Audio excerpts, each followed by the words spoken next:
पिछले वीडियो में हम लोग ओम्स लॉ की चर्चा किए थे। अब आज के टॉपिक में रेसिस्टिविटी और स्पेसिफिक रेजिस्टेंस, रेसिस्टिविटी और इसी को कहते हैं स्पेसिफिक रेजिस्टेंस। तो समझिए, एक बार इसको समझाए भी थे। मान लो ये कोई कंडक्टर है, इसका लेंथ L है, area of cross section A। इस पर पोटेंशियल डिफरेंस अप्लाई किया गया, जिसके कारण इलेक्ट्रॉन की ड्रिफ्ट वेलोसिटी vd है। Number of free electrons per unit volume n है। तो नंबर ऑफ इलेक्ट्रॉन्स पासेज पर second through any section of conductor, conductor के किसी भी सेक्शन से पर सेकेंड कितने इलेक्ट्रॉन क्रॉस करेंगे। तो देखो, अगर ड्रिफ्ट वेलोसिटी vd है, जैसे आप जानते हैं किसी बॉडी का वेलोसिटी यदि 5 मीटर पर सेकेंड है, कोई आपसे पूछे हुआ 1 सेकेंड में कितना डिस्टेंस ट्रेवल करेगी, तो 5 मीटर। उसी प्रकार से इलेक्ट्रॉनों का ड्रिफ्ट वेलोसिटी vd है। तो प्रत्येक फ्री इलेक्ट्रॉन्स 1 सेकेंड में ये vd डिस्टेंस ट्रेवल करेंगे। एरिया क्रॉस सेक्शन A है, तो A इंटू vd वॉल्यूम में जितने भी इलेक्ट्रॉन होंगे वो 1 सेकेंड में सेक्शन को क्रॉस कर जाएंगे। Number of free electrons per unit volume n हम लोग मान लिए। तो जो इलेक्ट्रॉन क्रॉस करेंगे उनकी संख्या कितनी हो गई, NaVd। और पर सेकेंड जब इतना इलेक्ट्रॉन क्रॉस कर रहे हैं तो चार्ज कितना क्रॉस कर रहा है, तो नंबर ऑफ इलेक्ट्रॉन्स में magnitude of charge of electron से मल्टीप्लाई कर रही है।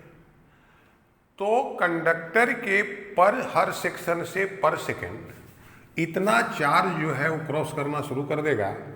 और आप इलेक्ट्रिक करंट का डिफिनीशन जानते हैं, the amount of charge flowing per second through any section of conductor is called electric current. यानी कंडक्टर से इतना इलेक्ट्रिक करंट फ्लो करेगी। अगर इतना लाइन समझ गए तो इसमें उसके बाद कोई दिक्कत नहीं है। तो देखो, let us consider a uniform conductor. The length of conductor is L. Area of cross section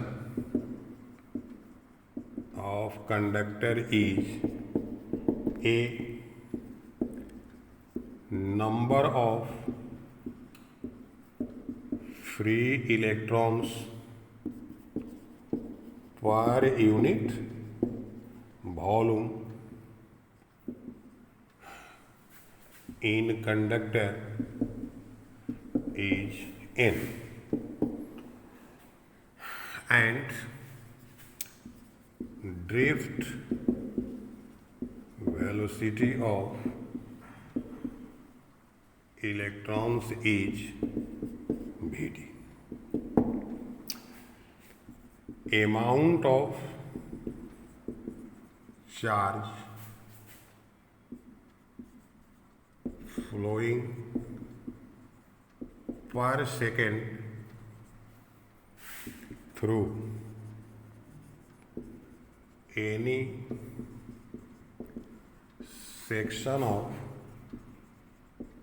conductor, that is electric current flowing through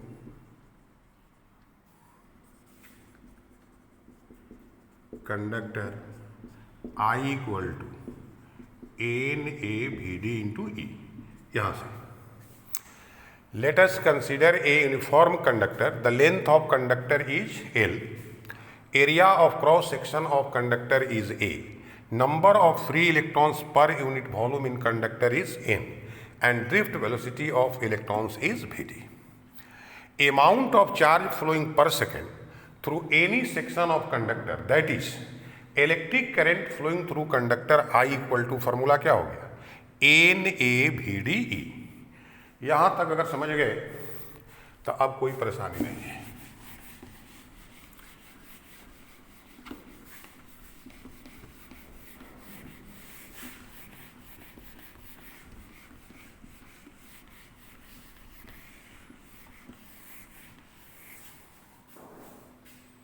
अब देखिए,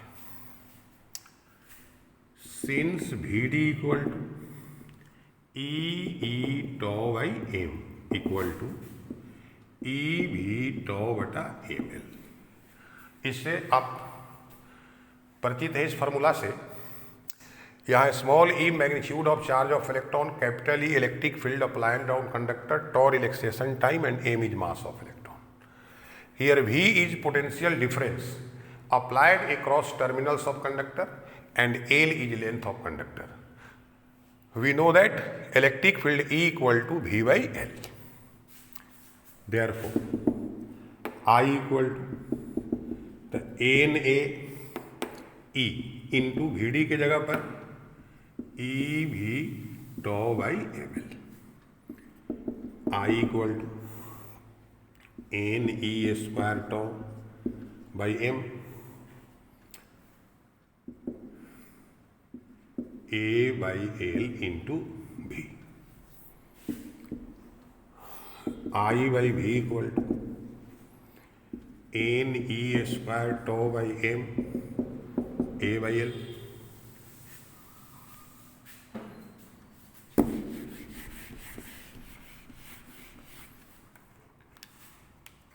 अब देखो, इसको रिवर्स कर दिए, V by I equal to NE square L by A.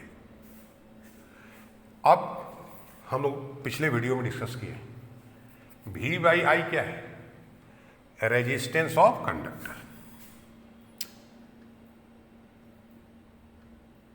R equal to, ये जो term है, M क्या है, मास ऑफ इलेक्ट्रॉन, N क्या है, number of free electrons per unit volume, E magnitude of charge of electron, tau relaxation time.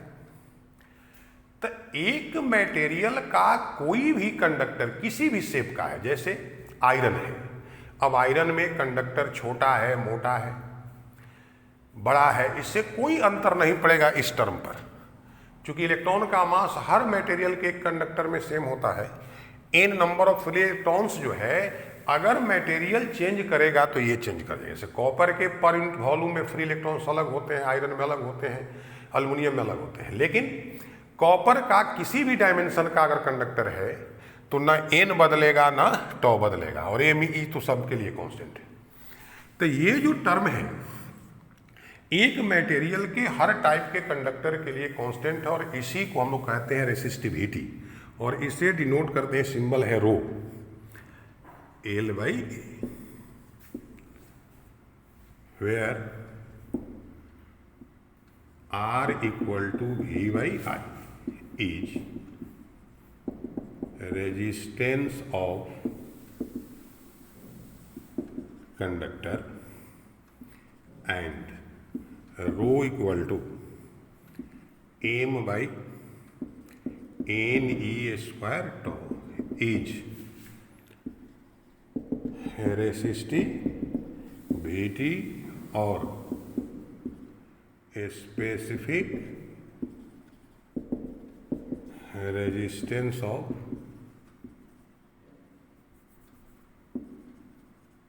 Material of conductor. इसको याद रखना है.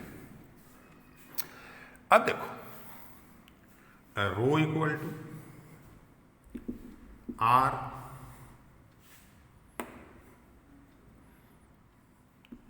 A by L. जनरली याद रखिएगा भुलवाने के लिए कहेगा कि यदि लेंथ को डबल कर दिया जाए तो उस कंडक्टर की रेसिस्टिविटी क्या होगी। तो लेंथ चेंज करेंगे तो area of cross section of change करेगा, रेजिस्टेंस कंडक्टर का चेंज करेगा, लेकिन रेसिस्टिविटी में कोई चेंज नहीं होगा, क्योंकि रो किसको माने हैं, इस टर्म को माने हैं। और लेंथ बढ़ाने से, लेंथ घटाने से, एरिया ऑफ क्रॉस सेक्शन घटाने से, बढ़ाने से, इसमें से कोई भी टर्म चेंज करने वाला नहीं है। तो याद रखिए, किसी एक मटेरियल के लिए रेसिस्टिविटी जो है वो कांस्टेंट है, उस पर कंडक्टर के शेप साइज चेंज का कोई इफेक्ट नहीं पड़ता है। अब इस फार्मूला से हम लोग इस रेसिस्टिविटी को डिफाइन करेंगे। अगर मान लो कंडक्टर का लेंथ हम लोग यूनिटी ले लें 1 metre 1 centimetre, area of cross section भी यूनिटी ले लें 1 स्क्वायर मीटर 1 स्क्वायर सेंटीमीटर, तो रो इक्वल टू क्या हो जाएगा, आर। तो इसका कैसे हम लोग डिफाइन करेंगे कि if length of conductor is unity and area of cross section is 1 square unit, then resistance of conductor is numerically equal to resistivity of the material of conductor। तो रेसिस्टिविटी रो को आप define कर सकते हैं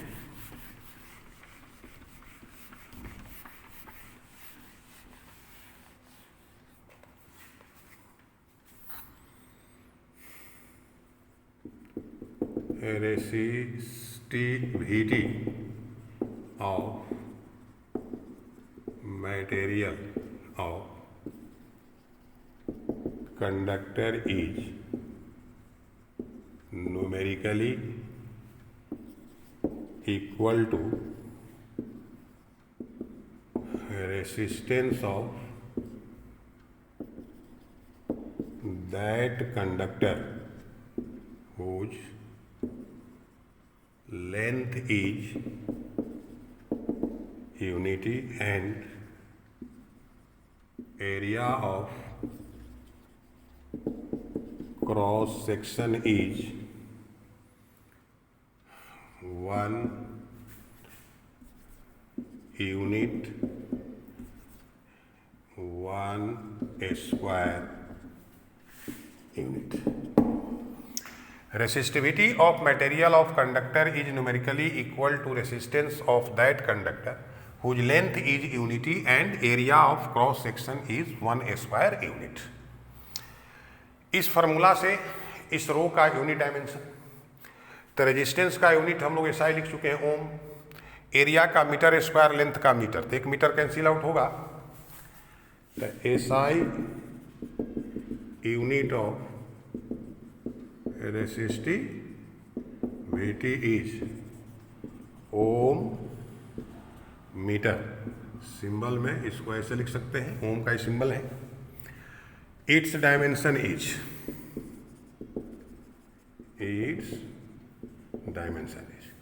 तो resistance का dimension ml square T minus 3 I minus 2, एक L और आ गया तो हो गया M L to the power 3 I minus 2, ये डायमेंशन हो गया।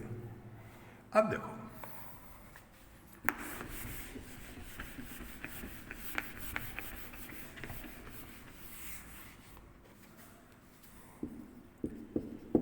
reciprocal of resistivity is called conductivity or a specific conductance of material of conductor। Therefore conductivity sigma equal to 1 by rho, sigma equal to 1 by rho. तो इसको आप लिख सकते हैं L by R into A. अब unit dimension just इसका उल्टा,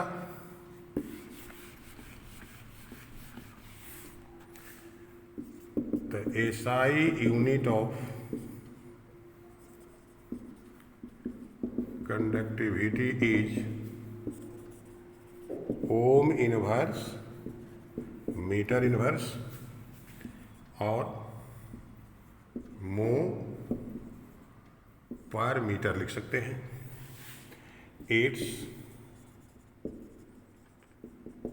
dimension is m to the power -1 l to the power -3 t to the power 3 i²। अब देखो, हम लोग ओम्स लॉ की पिछले वीडियो में चर्चा किए हैं, I प्रोपोर्शनल टू V और I इक्वल टू V/R। इसी नियम को हम लोग इस कंडक्टिविटी, करंट डेंसिटी और इलेक्ट्रिक फील्ड के रूप में भी शो कर सकते हैं, और वह ओम्स लॉ का वेक्टर फॉर्म कहलाता है। तो देखिए,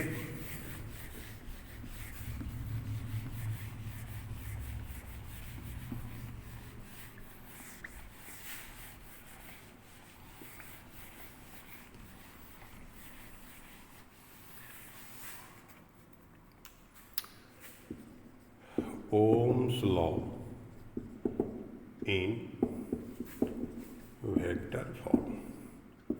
अभी हम लोग फॉर्मूला निकालें, R equal to rho L/A। अब R के जगह पर V/I लिख सकते हैं। R इक्वल टू हम लोग V/I, since R equal to V/I, I/V equal to 1/रो इंटू A/L, उलट गया, I/A, ए को इधर ले लिए, 1/रो के जगह पर सिग्मा V/L। अब आप जानते हो I/A को कहते हैं इलेक्ट्रिक करंट डेंसिटी और V/L के जगह पर इलेक्ट्रिक फील्ड। तो आप लिख सकते हैं J यहाँ current density, sigma E electric field, where J equal to I/A is current density and E is equal to V/L is electric field. तो यहां से क्या निकल गया? तो at constant temperature electric current density is directly proportional to electric field applied on conductor. तो this is the vector form of Ohm's law. तो अगर आपसे कोई कहे कि ओम्स लॉ को वेक्टर फॉर्म में डिफाइन कीजिए या शो कीजिए, तो ये रिलेशन हो गया, और इसी को आप स्टेटमेंट के रूप में लिख सकते हैं, at constant temperature electric current density is directly proportional to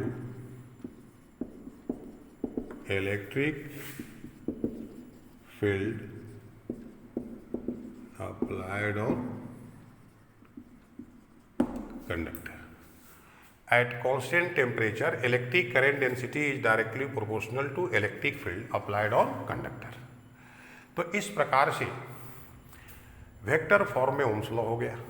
अब रेसिस्टिविटी का जो सूत्र है या रेसिस्टेंस का R is equal to rho L/A, इस पर आपको एक दो क्वेश्चन बताते हैं, क्योंकि बहुत इंपॉर्टेंट फार्मूला है, कई बार पूछता है।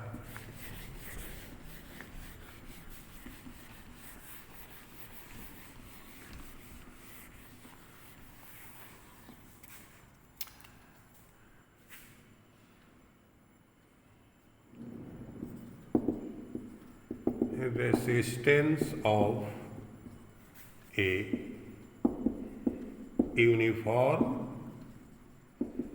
conductor is 16 ohm. If conductor is so stretched that its radius becomes half, then what will be new resistance? Resistance of a uniform conductor is 16 ohm.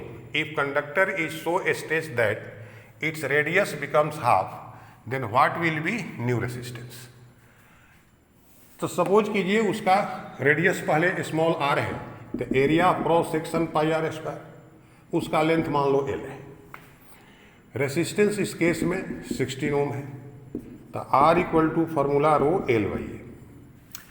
अब जैसे उसके रेडियस को हाफ कीजिएगा तो area of cross section pi r square by 4 हो जाएगा, चूंकि r की जगह r by 2, pi r square की जगह ए बाई 4, यानी एरिया ऑफ क्रॉस सेक्शन 1/4 हो गया। अब एक ही कंडीशन यहाँ है कि रेडियस को बढ़ाइए घटाइए, लेंथ को घटाइए बढ़ाइए, वॉल्यूम में कोई चेंज नहीं होगा। तो वायर का फाइनल वॉल्यूम मान लो A1 into L1, initial volume हो गया AL। A1 के जगह पर आप लिख सकते हैं A बाई 4, L1 AL, तो L1 इजकल टू हो गया 4L। तो जैसे उसका रेडियस हाफ हो गया, एरिया ऑफ क्रॉस सेक्शन 1/4 हो गया, लेंथ 4 टाइम्स हो गया, तो new resistance R1 is equal to rho L1 by A1, L1 4L हो गया, A1 A बाई 4, तो 16 rho L by A। Rho L by A के जगह पर जो रेजिस्टेंस R है, ये क्वेश्चन के अनुसार कितना दिया हुआ है, 16 दिया हुआ है, तो ये हो गया 16 इंटू 16, 256। तो रेजिस्टेंस कितना टाइम्स बढ़ गया, 16 टाइम्स बढ़ गया। तो इस प्रकार से क्वेश्चन पूछता है, कभी लेंथ को चेंज कर देगा, कभी एरिया ऑफ क्रॉस सेक्शन को चेंज करेगा, वायर का नया रेजिस्टेंस, चूंकि ऐसा करने से इस रेसिस्टिविटी रो में कोई चेंज नहीं होता है। अब इसके आगे भी कुछ क्वेश्चन इस पर एक दो हम नेक्स्ट वीडियो में बताएंगे। आज की क्लास में इतना ही, थैंक यू।